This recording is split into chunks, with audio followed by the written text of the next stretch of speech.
สวัสดีครับทุกคนสบายดีพี่น้องชาวไทยเมิดทุกคนเป็นยังไงกันบ้างทุกคนอากาศสภาพอากาศอยู่ที่เมืองไทยคอมเมนต์บอกว่าพิมพ์กันได้เด้อทุกคนว่าแต่ละจังหวัดแต่ละภาคที่ทุกคนอยู่อากาศเป็นยังไงฝนตกแดดออกอากาศร้อนอากาศเย็นอากาศหนาวนะทุกคนเทิงยังไงก็ตามแต่รักษาสุขภาพกันด้วยนะจ๊ะทุกคนมื้อนี้ก็มีความคืบหน้าทุกคนการก่อสร้างเส้นทางรถไฟความเร็วสูงไทยจีนตอนนี้เฮ็ดให้อึ้งกันทั้งเอเชียเพราะว่าเป็นโครงการที่ว่าใหญ่มากมีการโปรเจกต์ที่โคตรอลังการโคตรอลังการจริงๆทุกคนล่าสุดเขาสร้างกันไปยังไงและการสร้างจะมีขั้นตอนอะไรกันบ้างมื้อนี้บ่พิมพ์เอาคลิปมาให้ดูทุกคนว่าจะไปถึงขั้นไหนกันแล้วทุกคนก่อนจะไปก็ขอกำลังใจเด้อทุกคน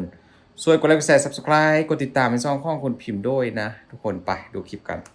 เดี๋ยวเรามาเริ่มก่อนทุกคนก็คือคลิปแรกเรื่องของการเตรียมลากท่านที่ว่าแข็งแรงของ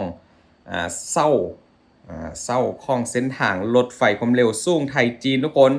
มันเป็นขนาดเส้าที่มหึมาอยู่แล้วนะทุกคนใหญ่มาก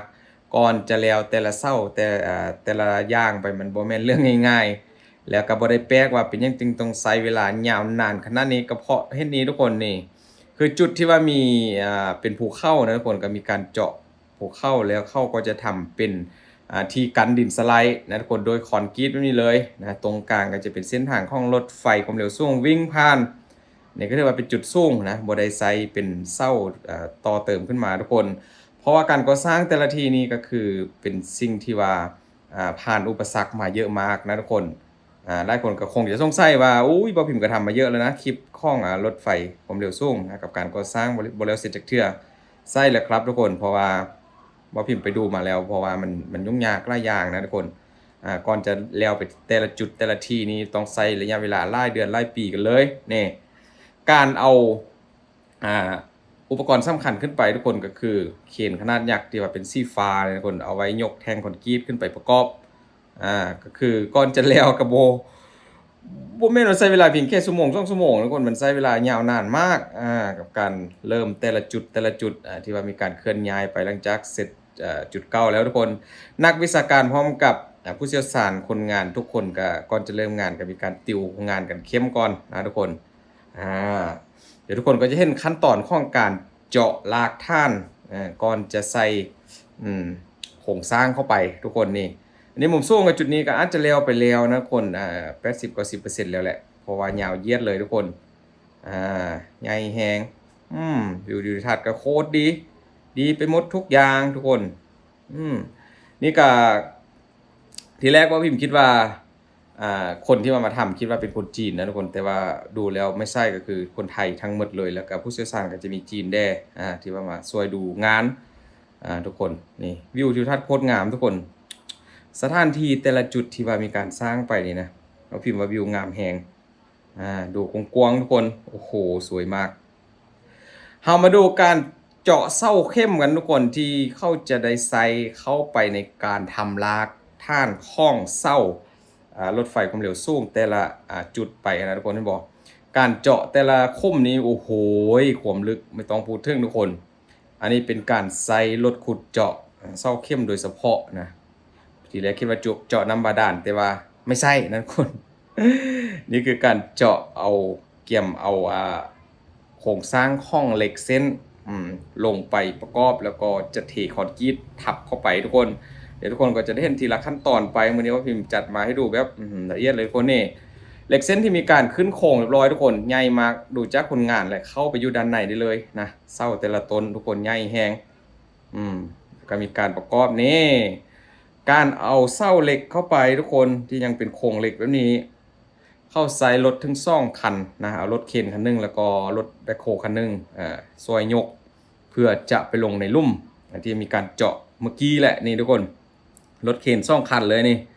แล้วก็ด้านล่างก็ใส่คนงานคอยคุมทิศทางเพื่อจะให้ลงคุมแบบง่ายดายนั่นเองทุกคนความยาวนี่ทุกคนความยาวนี่คือแบบยาวแหงแล้วก็สูงแหงนะทุกคนเรื่องของเสาลากท่านแต่ละตนที่ว่าเข้ามีการเอาลงไปนี่นะทุกคนถือว่าฟังเหล็กลงไปเยอะมากสูงยาวมากทุกคนนี่เจาะแล้วก็ดูดออกมาเจาะแล้วก็ดูดเอาโคนออกมา จุดได้ที่ว่าแล้วเสร็จแล้วก็จะมีการเทคอนกรีตลงไปหลังจากใส่เหล็กแล้วทุกคนนี่รถเทคอนกรีตก็มาแล้วทุกคนนะโอ้โหเศร้าต้นหนึ่งที่ว่าก็เทคอนกรีตเข้าไปนี่จากกี่ตันนะทุกคนเพราะว่ามันลึกสุดๆเลยดูจากความยาวของเหล็กเส้นที่ว่าเขาลงไปเป็นเส้าเมื่อกี้นี่แหละทุกคนยาวแบบสุดๆเลยไล่ถ้าว่าเทียบสตึกโอ้โหมันเกือบ20 ซันผมบอกนี่เทคอนกรีตลงไปแล้วทุกคนโอ้โหพี่น้องอันนี้คือเป็นเพียงแค่การทำรากฐานของเสานะทุกคนเดี๋ยวถ้าว่าสร้างเสร็จมานี่มันใช้เวลายาวนานนะแต่ละต้นก่อนจะผ่านเสาแต่ละอันที่ว่าจะผ่านไปได้เพราะว่ามันหลายขั้นตอนแล้วก็ขั้นตอนการทำมันก็โคตรยุ่งยากเลยที่ว่าพิมพ์ดูมาทุกคนนี่เทลงไปแบบนี้เลยนะก็คือโอ้โหทุกคนนี่ทุกคนเสาเมื่อกี้ถ้าว่าทำเสร็จแล้วมันก็จะมีการรอออกมาเป็นรูปทรงแบบนี้เลยนะทำรากฐานที่แข็งแรงแล้วก็แข็งแกร่งแล้วก็จะใส่โครงประกอบเข้าไปแล้วก็เทคอนกรีตเป็นเสาเป็นต้นขึ้นมาแบบนี้เลยเสาแต่ละอันก็มาทุกคนดูเอาเลยนะรถที่ว่ายกแทงคอนกรีตขึ้นไปประกอบกับโอ้โหทุกคนรุ่นนี้ที่ว่ายกได้หลายซินเลยนะทีแรกว่าพิมพ์ดูคิดว่าแม่นอยู่ประเทศจีนนะทุกคนที่จริงแล้วมันไม่ใช่เลยก็คือรถนี่คือเส้นทางการทำเส้นทางก่อสร้างเส้นทางรถไฟความเร็วสูงไทยจีนนั่นเองเคนก็จะมีข้องไทยแล้วก็ข้องจีนนะที่ว่าเป็นตัวหนังสือตัวอักษรนะทุกคนสีแดงนี่ก็น่าจะเป็นข้องไทยนี่ประกอบไปเรื่อยๆทุกคนยาวเยียดกันเลยสุดลูกหูลูกตาโอ้โหสุดจริงๆทุกคนบ่ฮู้ว่า FC ทันได้ที่ว่าอยู่ใกล้ๆจุดที่ว่าเขามีการก่อสร้างนี้หรือบ่ทุกคนแบบมีบ้านของตัวเองนะเขามีการสร้างผ่านบ้านตัวเองไปนี่เขียนนี่ก็ใส่2 อันเลยทุกคนที่ว่ามีการใส่ประกอบเข้าไปในการเคลื่อนย้ายแท่งคอนกรีตที่ว่าโคตรใหญ่มันคือมานี่นะทุกคนนี่มันใหญ่จริงๆนะคนมันบ่แม่นเป็นแบบอุ้ยชิ้นเล็กๆนะแต่ละอันแล้วก็ยังมีเรื่องของรถไฟความเร็วไม่ใช่รถไฟรางโคอีกนะอันนี้เป็นเพียงรถไฟความเร็วสูงไทยจีนรถไฟรางโคยิ่งหนักหน้าสาหัสนะทุกคนนั่นโอ้โหใหญ่แหงโครงสร้างบางจุดก็มีแท่งคอนกรีตแบบสำเร็จรูปแบบใหญ่ๆยาวๆสิประกอบใส่บางจุดก็จะเป็นแบบแท่งคอนกรีตขนาดสั้นใส่เข้าไปทุกคนนี่ด้านล่างทุกคนหลังจากที่มีการยกแท่งคอนกรีตประกอบจุดได้ที่ว่าสร้างเสร็จแล้วก็จะมีใส่รถแบ็คโฮเอาแผ่นเหล็กกวดทางให้เรียบนะทุกคนการเจาะแต่ละจุดกับโบแมนง่ายๆนี่แหละสิ่งที่ป้าพิมพ์ก็สงสัยหลายคนก็คงสงสัยทำไมมันสร้างไม่เสร็จสักทีทุกคนเพราะว่าใช้ระยะหลายปีมาแล้วก่อนจะได้คุ้มหนึ่งก่อนจะได้เศร้าต้นหนึ่งนะมันใช้เวลานานจริงๆนี่จกโคนดูดโคนออกมานะเจาะเศร้าเข้มไล่10 เมตรกันเลยทุกคนนี่พอเสร็จทุกคนสวยจริงๆนะสวยมากพี่น้องสวยจริงๆจุดได้ที่ว่ากำลังเล็งอยู่กับข้อให้เสร็จไวๆนะป้าพิมพ์ก็รอท่าดูอยู่เพราะว่าอยากจะทำคลิปตอนที่ว่าเสร็จแล้วบอกว่าปีได้นะทุกคนนี่แหละประมาณนี้ทุกคนอัปเดตกับการสร้างเส้นทางรถไฟความเร็วสูงไทยจีนล่าสุดทุกคนว่ามีความคืบหน้ากันไปยังไงแล้วก็วิธีการสร้างก่อนจะได้แต่ละทีแต่ละจุดนี่มันใช้เวลายาวนานแค่ไหนยาวจริงๆทุกคนแล้วก็นานมากนะจังได้ก็เอาใจช่วยวิศวกรไทยแล้วก็นักออกแบบทุกอย่างคนไทยที่ว่าทำงานเกี่ยวกับเส้นทางรถไฟความเร็วสูงนี่แหละนะทุกคนขอบคุณหลายๆทุกคนขอบคุณจริงๆเด้อทุกคนแล้วก็เจอกันใหม่คลิปพรุ่งนี้บ๊ายบาย